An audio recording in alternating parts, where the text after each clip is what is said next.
Dr. Manuel is a real legend here, no? No, I just have a few friends.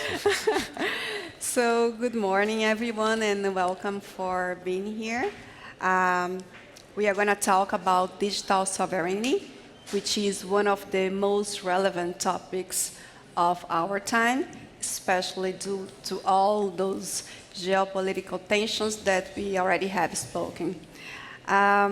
Over the past few months, we have seen a clear shift in Europe from regulation to a more investment-led agenda. Spain, for instance, just released its program, its roadmap for resilience. But it's not only about that. It goes beyond policy ambition. We want to talk about reducing external interdependence on critical technologies, improving public digital structuring, and ensuring that Europe remains competitive while maintaining control over key assets such as AI, cloud, and payments. I work in a bank, and we are already practically working on it, on reducing our reliance and dependence on US cloud, for instance. So the key question for us today is not whether digital sovereignty matters, but what it actually means in practice, and how do we implement this without slowing innovation. So I would like to start asking our speakers, what is your opinion on that? Feel free to jump. I could start, yeah. So obviously, digital sovereignty is about controlling our digital destiny. It applies both on a consumer level, but also, and maybe more importantly, for companies like you, especially if you're a bank. On the consumer level, I don't know if people know the name Nicolas Guillou. He's obviously a Frenchman from the name. He's one of the European justice at the European Court of Justice. Last year, because the US administration decided that they didn't like very much his initiative to cut down on American software, they decided to remove all his access to American companies. And this guy documented what happened to him. From one day to the next, he no longer had emails because he was using Google Mails. From one day to the next, he couldn't pay anything because he was using a Visa, which is an American company. He couldn't use AI because he'd been using OpenAI. So on a consumer level, we can see very quickly that it touches everything. And it's even more important for companies. But in order to answer your question, let's see what we can do. One way is to find an alternative, to find a solution that we control, that the government controls. Most of the time, that will mean a company which is headquartered in our country, Spain, EU, Switzerland, UK, at least a country where the government can have some power to influence them. The other way to do that is to find a solution that we, as a consumer, or we as a company, understand and can audit fully. And that's where I think personally that open source can bring a lot of advantage. Open source is a software development method that was created in the 80s or 90s that leverages community to write the code. The code is available for everybody to look at, criticize, sometimes copy if the license allows it, which means that we have control on what we use. And we're going to talk, I think, today more about that, but Europe has only maybe one card to play if they want to build an alternative solution to American one, and that's using open source. Good. I mean, my take on this is that the world has really shifted in the last few years, so the geopolitics that surrounds us has really changed, and we've moved from a world that was globalizing extraordinarily quickly, so hyper-globalizing world, and you could see this in trends in trade, in investment. We developed something that people have called radical interdependence. I mean, our economies are radically interdependent. But that world is fracturing. It's clearly fracturing. I mean, you can look at this through the trade angle, through tariffs and the trade war, restrictions to investment. Some colleagues of mine in the US have now called this the weaponization of interdependence, because now we're using, as you were just saying, sanctions regimes and others to force and change behavior at the individual level. I mean, you mentioned the case of a European Court of Justice member, but We've seen something very similar with ICC members, the International Criminal Court, that the US has sanctioned, and other countries being deprived of access to these technologies. So the world is untangling. We're moving into a much more fractured international environment, and the prior interdependence is being weaponized. So this is now a source of weakness and of exposure. So this has elevated the discourse around technology and sovereignty in a way that was unimaginable maybe 20 years ago. Now, the starting point for Europe is actually one of a great exposure. So if you look at critical technologies, from cloud to AI to cyber to geolocation, now to frontier models in AI, I mean, we have really significant dependencies on technologies that are beyond a technology. They're really critical infrastructure for the 21st century. So I think we really need to ask ourselves, has this gone too far? Do we need to now develop critical capacities in Europe? And I think the answer has to be yes. I'm particularly conscious, and I know maybe you want to take the conversation there later, about what this means in the AI space. Yeah. Because AI is a singularly significant technology. If we lose the race in AI, and by the way, by lose I mean if we do not develop in Europe frontier models, not just the applications on top of the models themselves, this is going to mean very significant exposure to the interests, values, regulations of other actors that will have huge spillovers effects over Europe. So I think that this is urgent, and we need to develop the environment, regulatory, market, and otherwise an investment environment necessary to be able to develop some of these technologies. Number one, AI. But it's not the only one. It's a long list of technologies. And Europe, by the way, has every asset.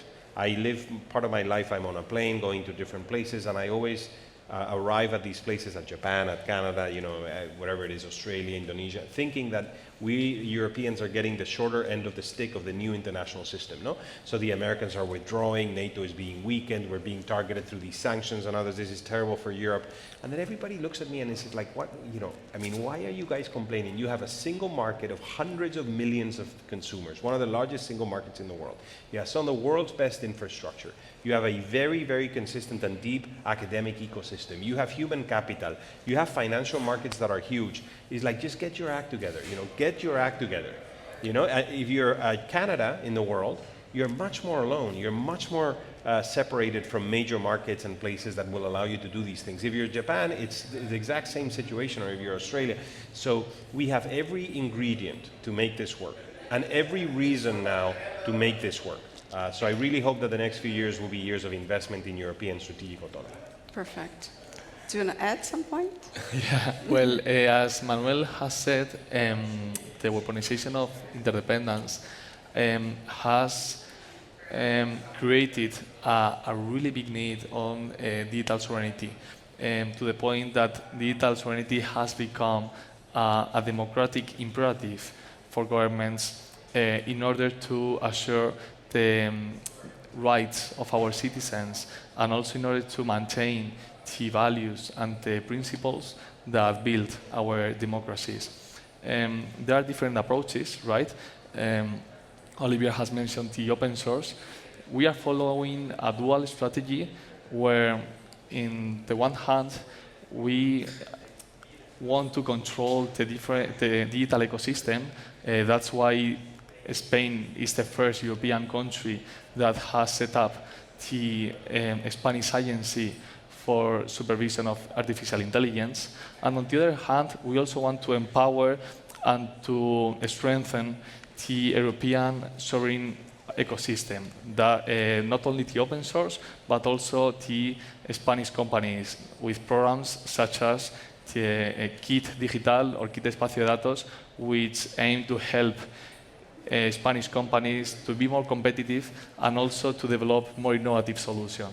So I think that this dual strategy may help us to uphold the European principles and values that build our democracy. I totally agree, and I think we need to build consensus because it's for now, it's not for tomorrow.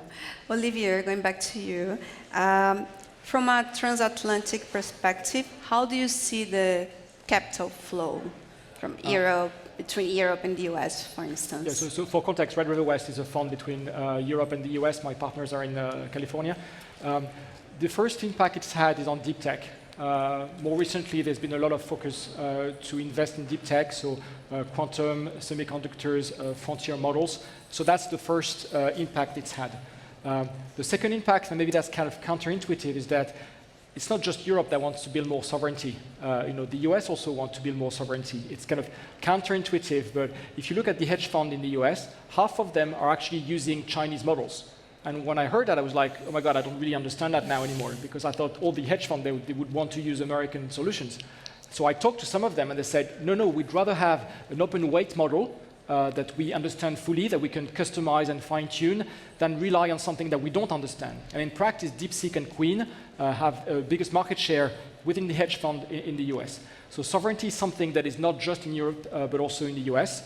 And within these models, so open weight or open source, they are the only solution that can scale while preserving sovereignty. Because the danger that we have in Europe is if we start going too deep into, I'm going to build a sovereign solution for Europe, then you cut out your access to the rest of the world, and you become, your only ambition is to become a European champion. If you want to become a world champion and still address the sovereignty stake, then open source is one way to go. Okay. Just, I wanted to add something on this issue and to share an anecdote. We had at IE University, I think it was like 2 or 3 weeks ago, we hosted the AI scientific panel that the UN has put together. So the UN has put together a panel. It's a bit like the IPCC for climate, but for AI. So these are some of the top scientists in the world working on AI. And it's co-chaired by Maria Ressa, who's a Nobel Peace Laureate, and by Joshua Bengio, who's one of the big computer scientists of AI. And I had one of the most extraordinary exchanges over dinner with Bengio on this.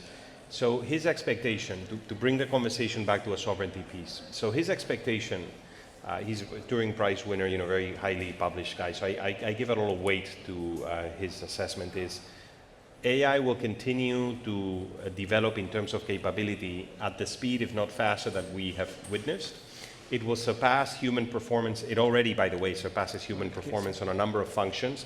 It is getting so good, by the way. There's a wonderful report. So Stanford University, the Human Centered AI Center, does a report annually on the performance and progress of AI. I highly recommend it. It was published about a month ago.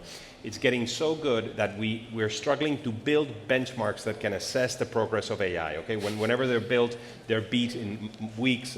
There's the last one of the ones that is having a hard time beating is called Humanity's Last Exam. I don't know if you've heard about this, but it's 2,700 questions, very complicated. Anyway, it's now performing at about 50% accuracy. By the time it does 100% accuracy on that exam, we will be unable to build a test for AI because it will have dominance over our domains of knowledge. So it will continue to develop. It will surpass human capacity. It will be able to enhance itself in the not too distant future, which will increase the velocity of improvement. It will embed itself in the physical world through physical AI, robotics, drones, and others. And all of this happens with models that are misbehaving, right? So I highly recommend, by the way, there's a wonderful paper called Agents of Chaos, if you want to read just a summary of this, Agents of Chaos. And it shows how these models are being dishonest, they're behaving in ways that weren't programmed in the model originally, etc. So we have these tools that are highly capable, difficult to govern, and that are owned by a very small number of individuals in very small number of fundamentally private companies in the US, and that are going to be embedded in the physical world, and they're going to change the balance of power, okay? One of the assets we have in democracies is that individuals have ultimately physical power, okay? So if these things continue to progress in this way, and if in Europe, if we do not have a model of our own that has particular regulations and values embedded in it, I think that our dependency will be immense. This is a race we cannot lose. It was reminiscent. I mean, this exchange, sorry, last idea, to me as an IR, I'm an international relations scholar, reminded me very strongly of discussions in the 40s and the 50s and the 60s around nuclear weapons and nuclear deterrence. So it's one of these binary technologies that if you're fully dependent on somebody else providing this or having this, it produces a whole hierarchy of dependencies down the line. So just to elevate, and when they asked me to speak here on this topic, I said, yes, I mean, we have to have a conversation about how do we enable European innovation, optionality and European innovation in this. If not, we will be the objects of somebody else's interests, somebody else's values here in Europe, and we will feel this in our economics, in our jobs market, and in the way our democracies work. That's a good, actually, I was asking you to build a little bit more on that, because what is your view? If Europe fails to address this tech dependency? I don't think so. I'm what would generally, be the long-term risks? Well, I'm generally alarmist on the diagnosis, because I think part of our job, of the people that are interested in these things, is to really elevate the level of concern in our policymakers so that we implement the measures that we need to implement.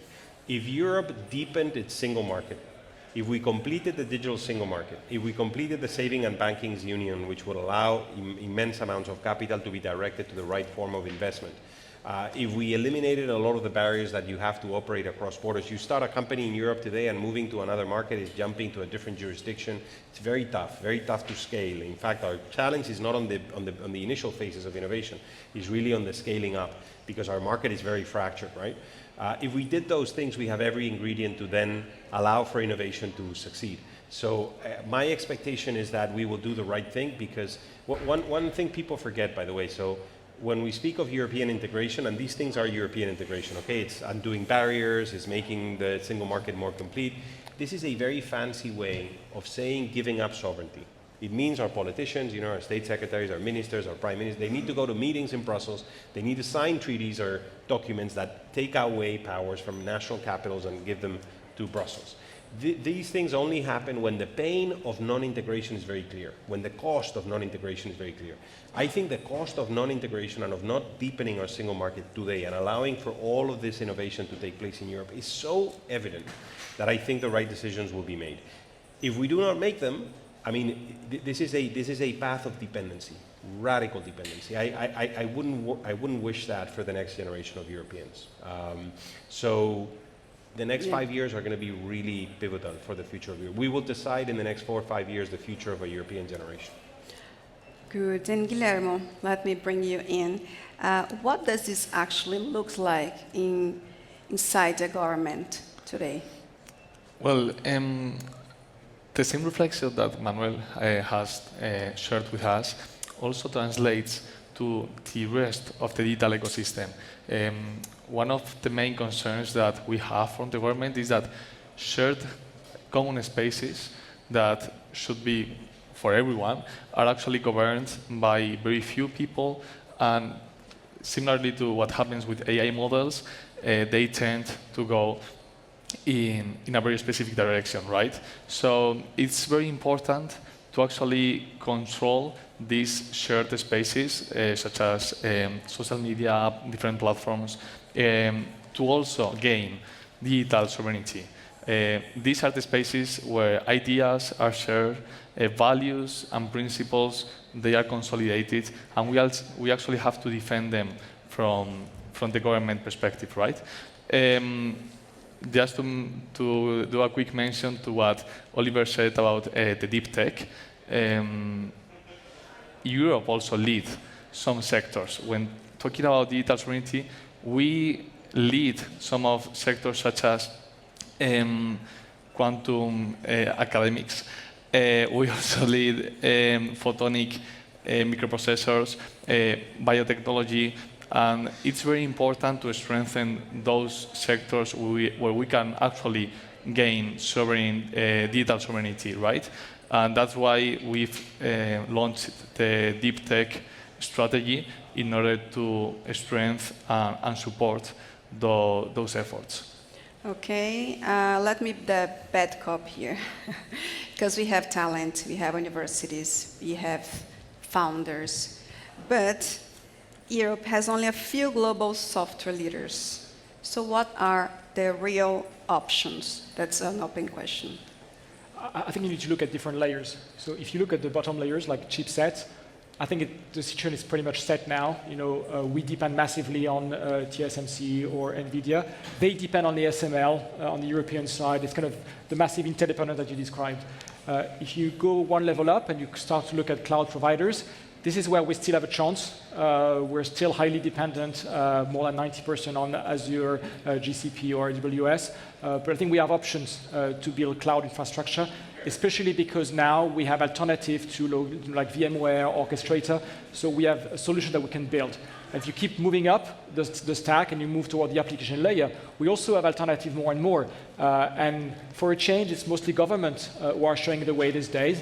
In Germany, in Switzerland, in India, in Singapore, administrations are now moving away from Windows, moving away from OpenAI, moving away from these providers to use open source or national solutions. So I think it really depends on the layer we are in. And even chipset, like I said, it's pretty much set, but there's an open source standard called RISC-V that is very promising and might develop also alternatives. Yeah, we were talking before that, like as a bank, we rely almost 9% on US clouds. And we really need to invest or really work with local partners, especially in critical transactions in the financial sector. We lead with a lot of data, so it's very important to But if you look at what Europe has done, if you look at the top 20 open source companies in the world, more than half of them have been created by European founders. Unfortunately, most of the time they had to build the solution in the US.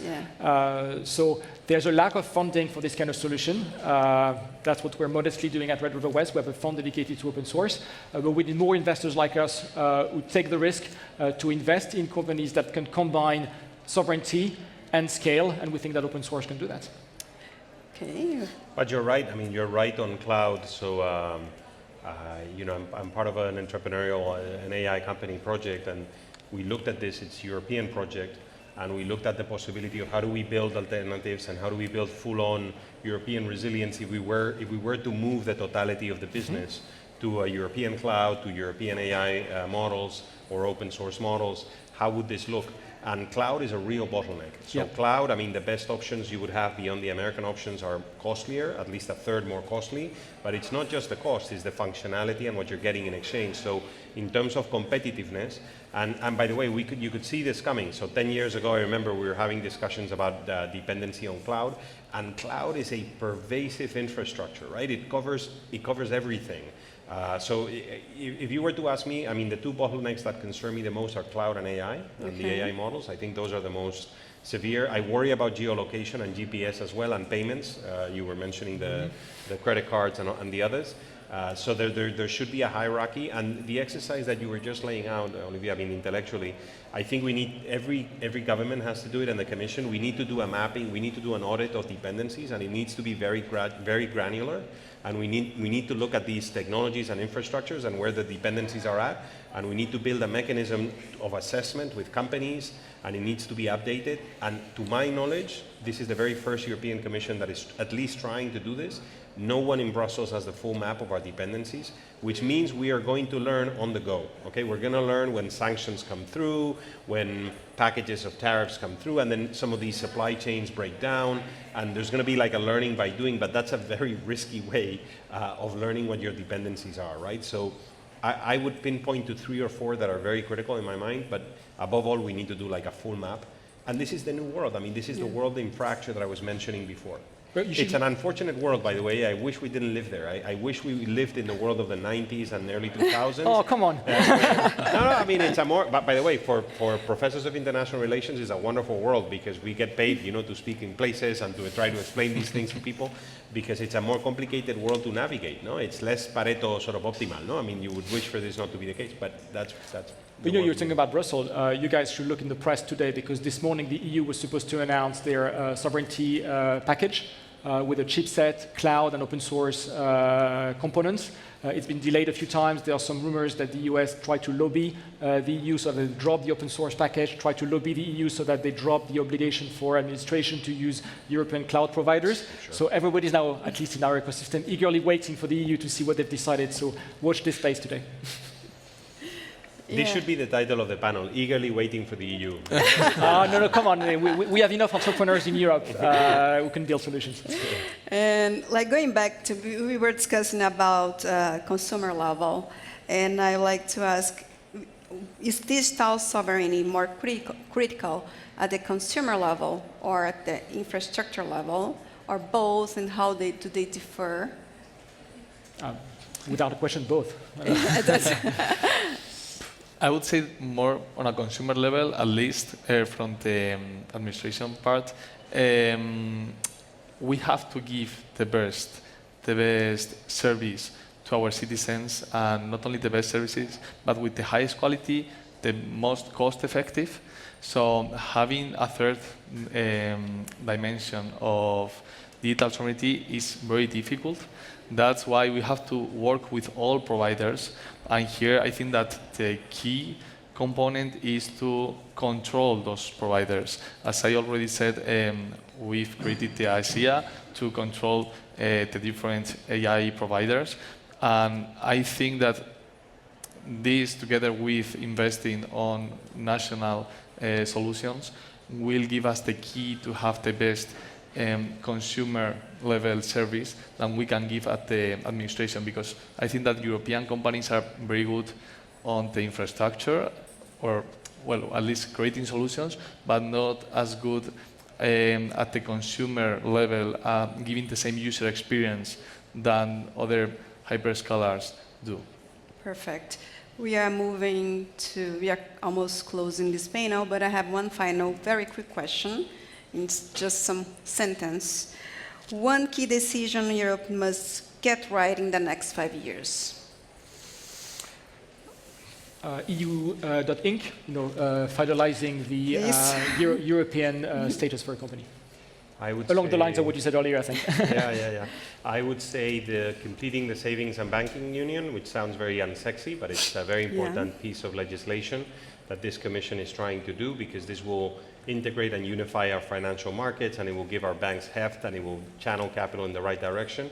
And added to that, launching a European safe asset, which would be a broad-based European euro bond that would capture a lot of savings that are currently USD. They would come to EUR, to euros, and that would give depth to our financial markets. So if I had to choose the one, it would be that, because that would unlock a lot of the capital constraints that are currently hindering our capacity to scale and to direct investment into innovation. Those two things, they sound technical, but they're actually extraordinarily consequential if they're done right.